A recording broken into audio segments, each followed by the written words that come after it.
L'un sème, l'autre moissonne. Je vous ai envoyé moissonner ce que vous n'avez pas travaillé. D'autres ont travaillé et vous êtes entrés dans leur travail. Ça, c'est la parole de Jésus. C'est la promesse de Jésus dans l'évangile de Jean au chapitre 4, versets 37 à 38. C'est le message qu'il nous donne pour cette année 2026. La récolte qui t'attend tout au long de cette année vient d'un travail commencé avant toi. Et en ce début d'année 2026, je déclare sur ta vie que tu entres dans une année de moisson préparée par Dieu. Tu ne récoltes pas seulement en cette année ce que tu as semé, mais ce que Dieu a préparé avant toi. Des prières anciennes, déjà même oubliées, la fidélité de Dieu dans ta vie, des fidélités, des places de patience silencieuses, des semences que tu pensais oublier. 2026 est une année de connexion divine différente.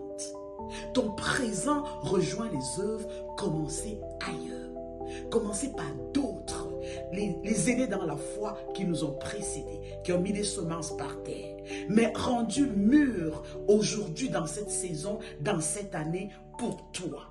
Alors avec un cœur léger, je prophétise des portes qui s'ouvrent sans lutte, sans bataille, des résultats qui dépassent tes efforts humains, des réponses qui arrivent sans explication humaine.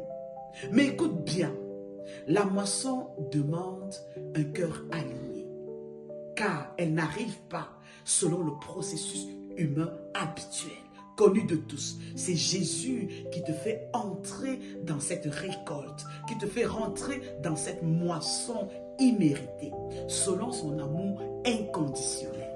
Alors, pas de précipitation en 2026, pas d'orgueil, pas de performance. Surtout, ne tombe pas dans la performance. Tout ce dont tu as besoin, c'est d'être reconnaissant, de rester connecté à lui, la seule et unique source, et de lui obéir.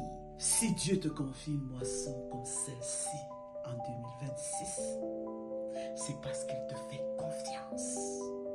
Et il sait que tu peux la porter sans t'enorgueillir et sans oublier la source, d'où elle vient.